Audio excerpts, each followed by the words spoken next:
खुलुमबाय आं स्मैनाव बसुमतारी गिबियावनो बर' रादाब नायगिरि नोंथांमोनखौ आंनि चेनेलाव बरायबाय लोगोसे गोजोन फुंबिलिनि गाहाम हामलायथि बावहरबाय नोंथांमोननि थाखाय लानानै फैबाय आं गोदान मोनसे रादाब नोंथांमोना भिडिअखौ अननानै जोबजासिम नायलांदो। नैनि गिबि खौराङाव दङ मरिय'नि सेलेंहाटनि दालिम साहा बागानाव मोनसे दुखुनांथाव जाथाय सोमजिदों। गावनि 3 दाननि खुदियाखौ दैखराव गारहरना बुथारदों जौ फाग्ला बिफा अमर बरायका।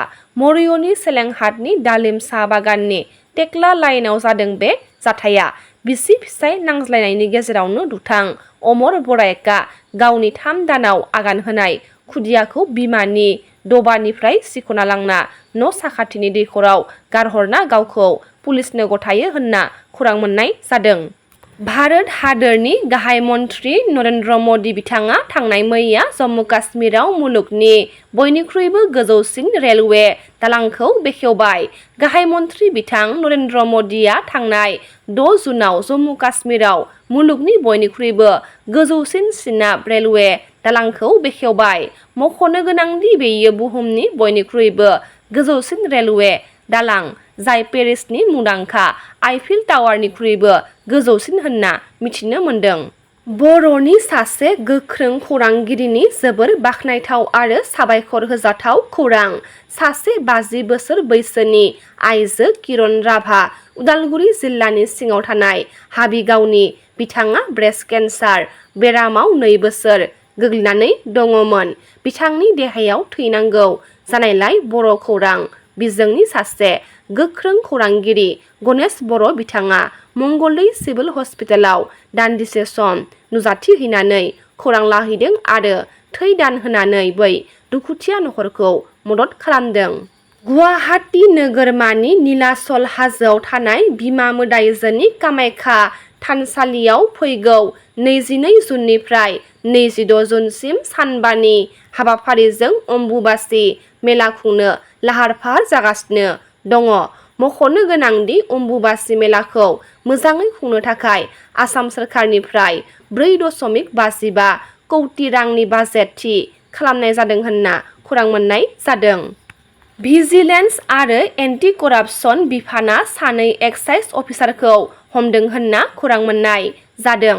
बिस्वनाथआव 50,000 रां घुस लानानै हमजादों डिपुटि एक्साइज सुपारिनटेन्डेन्ट ममेश्वर दास आरो एक्साइज कनस्टेबल अभिजित बरुवा बिथांमोना। आइएएस मावख'गिरि प्रभाति थाउसेनखौ एपिएससि सोद्रोमा महरै थिसनबाय होनना खौरां मोन्दों। मख'नो गोनांदि बिथाङा सिमायारि रैखाथि आरो जौगाखां आरो दावबायथाय बिफाननि नेहाथारि महरै खामानि मावदोंमोन। बिटिआरनि ग्रेड 3 नि लिरनाय आनजादआ फैगौ 15 जुनाव जागोन होननानै फोसावबाय। लिरनाय आनजादनि थाखाय आर'जलाइ होनाय बिनायसाफोरा 6 जुननिफ्राय 15 जुननि गेजेराव सिमाव बड'लेण्ड मुलुगसोलोंसालिनि वेबसाइट एबा सिएसबि वेबसाइटनिफ्राय गावसोरनि एडमिट कार्डफोरखौ डाउनलड खालामनो हासिगोन। थांनाय मैया फुंनि 5 रिंगासोआव सिमोनसाफरि पुलिस थानानि सिङाव थानाय सिमेन्ट दैमानि दालां सिङाव सासे बर' सुबुंनि 45 बोसोर बैसोनि गोथै सह'खौ गोजावना थानाय बोखांनो हादों होनना मिथिनो मोननाय बायदिब्ला सिमेन्ट दैमायाव दालां लुनायनि बिबानाव थानाय सुबुंफोरा थांनाय मैया फुंनि समाव दालां गाहायाव नांथानानै थाफैनाय गोथै सह'खौ नुदोंमोन। मख'नो गोनांदि जाथायखौ मिथिनाय लोगो लोगोनो सिमोनसाफरिनि पुलिस हान्जाया जाथाय जानाय जायगासिम सहैयो आरो गोथै सह'खौ गावसोरनि आवथायाव लाबोनानै नायबिजिरो। मख'नो गोनांदि थैनाय सुबुंखौ जायगानि सुबुंफोरा फोरमायनाय बायदिब्ला सिलापथार हालामनि भगबान बर'गरा गामिनि हायथा बसुमतारी 45 बोसोरनि होनना सिनायथि होदों।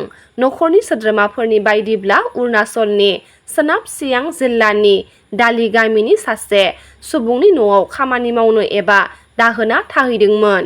अरुणाचलनि नखर बिगोमाया नखरनो फोरमायना हरदोंदि हायथा बसुमतारीया गावनि थाग्रा जायगायाव गैया होनना।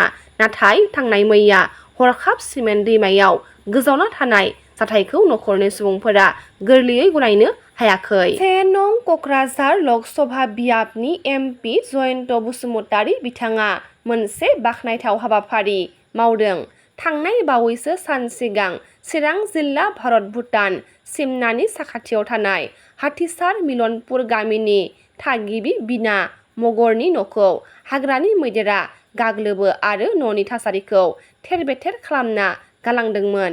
बेखौ खौरां मोननानै MP जयन्त बसुमतारी बिथाङा गावनि दोलोनि माखासे थान्दैफोरखौ दैथायहरना गांनै न' लुग्रा प्लास्टिक एबा तिरपाल गथायना होदों। लोगोसे 14 नं चिरां दुवार UPPL ब्लक कमिटिनि आफादनि आफादगिरि बिरदाव बसुमतारी बिथाङाबो दावबायना बाहागो लाहैदों। बिजनी पानबारि लामायाव मोनसे गिख्रंथाव लामा जाब्रबथाय जादों। गंसे बाइक आरो गंसे इ-रिक्सानि गेजेराव जानाय लामा जाब्रबथायाव 3 सुबुङा गोब्राबै जोखोम जादों होनना खौरां मोननाय जादों।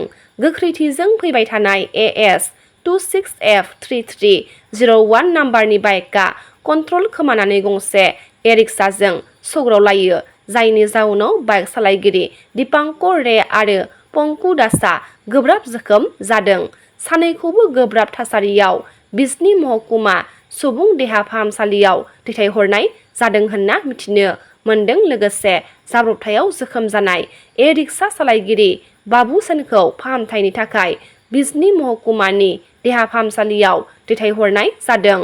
पुलिसआ जाथाय जायगायाव सौहैदों आरो नायबिजिरनायखौ सोलिगासिनो दङ। उदालगुरि जिल्लानि डिमाकुसियाव थांनाय मैया बर' खौरांगिरिफोरनि माखासे जेंना-जेंगोना थासारिनि सायाव गुवारै सावरायलायना मोनसे ट्रास्ट दानाय जादों। डिमाकुसि ABSTGनि बिल्डिंआव खौरांगिरि प्रफुल्ल कुमार बर'नि दैदेननायाव खुंनाय सावरायमेलाव बर' खौरांगिरि गौथुम ट्रास्ट मुंनि मोनसे आफाद दाफुंनाय जादों। तामुलपुर, गरबेस्वर, उदालगुरि आरो सनितपुर जिल्लानि गोबां खौरांगिरिफोरा बाहागो लाहैदोंमोन। मख'नो गोनांदि बे गौथुम ट्रास्टआ फैबाय थानाय समफोराव बर' खौरांगिरिफोरनि दुखु आफोदाव मदद आरो हेफाजाब होनायनि थिरांथा लाना खामानि मावलांगोन होनना फोसावदों। बे गौथुमखौ सालायलांनो थाखाय सोरांसा बाग्लारिखौ आफादगिरि आरो रादाब बर'खौ गाहाय नेहाथारि महरै सायख'ना बिबान होनाय जाबाय। मावफुं सोद्रोमा उकिल मोसाहारि आरो कुसुगाव ब्लक UPPL दोलोनि दैदेनगिरिफोरनि बाख्नायथाव खामानि। 6 नं कुसुगाव बियाबनि MCLA एबा BTRनि मावफुं सोद्रोमा उकिल मोसाहारिनि बाख्नायथाव खामानि। मावफुं सोद्रोमा उकिल मोसाहारिया सोरखारि बिथांखिखौ नेबाय थायालासिनो रायजो-राजाफोरनि जेंनाखौ नुनानै बावरागुरिनिफ्राय भुमका गामिसिम फोनांजाबनाय लामाखौ खोनानै होनायखौ लानानै गोजोननाय फोरमायथिदों बाटियापारा गामिनि रायजो-राजाफोरा। रायजो-राजाफोरा फोरमायनाय बायदिब्ला बे लामाया थांनाय गोबाव बोसोरनिफ्रायनो गाज्रि जानानै दङमोन आरो दैज्लां बोथोराव अखा हायोब्ला दै जमा जानायनि जाउनाव हान्थामेला खालामनो जेंनायाव गोग्लैनो गोनां जायोमोन। नि रादाबा एसेनोसै। गाबोन फिन गोदान रादाब लानानै लोगो मोनगोन।